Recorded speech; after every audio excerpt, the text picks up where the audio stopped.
Hi. This wasn't the video I had intended for day 5, but I was watching the video and I was like, yes, yes. I was like, it just really shows that I'm just there like, let me PMS, please, please. So I'm like, let me just really do it quickly. So welcome to my channel. And now this is day 6, but I'm gonna title it day 5 because it's pretty much the same thing. I'm so tired of COVID, by the way. Like, I'm tired of COVID. I'm tired of hearing about COVID. I'm tired of seeing things about COVID. I'm tired of turning on the radio and they say things like "Mungule maboko," all the time. But in my heart, my skalaka is very good. But when it comes down to actually speaking, sometimes it's a problem. But anyway, it was very funny. The other day I was listening to my neighbor speaking and he was saying right now is the time to turn to God, blah blah blah, and treating him as though it's like he's like a backup plan. And I was like, God is never the backup plan. God is the only plan, and you should get and then it triggered me and reminded me of the time I was reading this other article. It was titled "Black Woman, God is Not a Plan." And it was talking about how we should get compasses and torches and matches and maps and stuff like that. And I was like, just imagine now getting a compass because the world is ending. Like east or west, like what's there for me, what's waiting for me? Am I gonna find a chicken that I'll kill? I can't even kill a chicken. If it's over, it's over, but this is not the end of the world. And I'm tired of COVID. And then there's so many conspiracies about all these lockdowns or whatever are so that 5G is installed, blah blah blah. I am tired.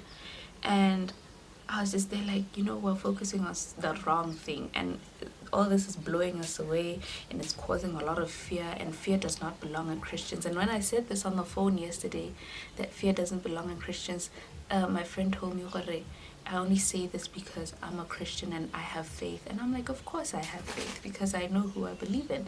And I've come to realize that some of us, we develop a lot of fear because we're not actually sure who we believe in, because faith has quite a lot to do with knowing who you have your faith in, who you have your trust in, because they say that faith is the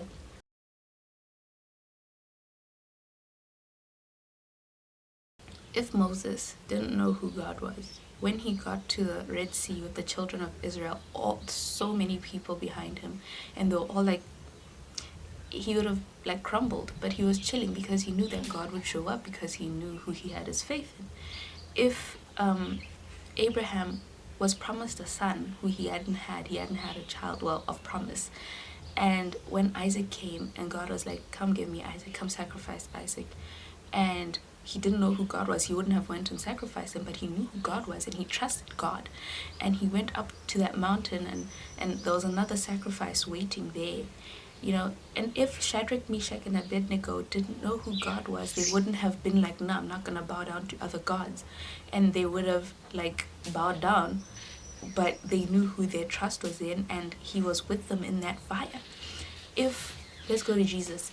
If you remember the story in Mark 2 of those men who carried their friend from their home all the way to a little house where Jesus was preaching and teaching, and it was full, and they went to an extent of like breaking down the roof to lower him down to get healed, because they knew that if they took him to Jesus, he would get healed, and he did get healed because of their faith, because Jesus saw their faith in him.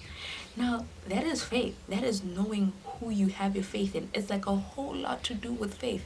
Sometimes you fear because you don't know who your faith is in. If God is unchanging, expect that he will show up for you, even now, when things don't make sense. Right now is a period where a lot of people are being blown away like chaff, and the grain really shows. And I really don't want any one of these people who are listening to this video right now, or listening to my voice right now, to be found as chaff and not grain. Like, please, get to know God and understand that you're in very good hands. God is still in control. Like, people might be planning some of these things for evil, but everything that is intended for evil, when God wants them to be for good, they will be for good. You're in very good hands. the author of time, the creator of all things. God, you're in really good hands. I hope you know that. And I hope you have your faith in him. And I hope that you have the works for your faith. You have a confidence in the knowledge of your God, the obedience to his word, the patience, the perseverance. Right now we need patience and perseverance when dealing with God, because we need to know that he is here. We need to be still. We need to pray. We need to, be endurant,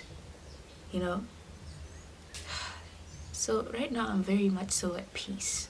I'm very much so at peace, although I really am so tired of this COVID business. But I'm really at peace. I have no fear within me, because I'm like, God is in control. If he wasn't in control, he wouldn't be God. But he is. He was, he is to come. He is. That's who he is. Anyway, let me give you, today I'm reading from my Bible. Let me give you a verse of today. My phone didn't charge. It's from Isaiah 8 verse 12 to 13. Do not call everything a conspiracy these people say is a conspiracy. Do not fear what they fear. Do not be terrified. You are to regard only the Lord of armies as holy. Only he should be feared. Only he should be held in awe. And he will be a sanctuary. Please don't fear during this time. God is with you. God is for you. You're in very good hands. I hope you have a lovely day. I hope this actually uploads on time, instead of like loading like some dog which is constipated and you're constantly like this and you're watching it struggle. But anyway, be kind, be amazing, be the best version of yourselves. I'll see you tomorrow.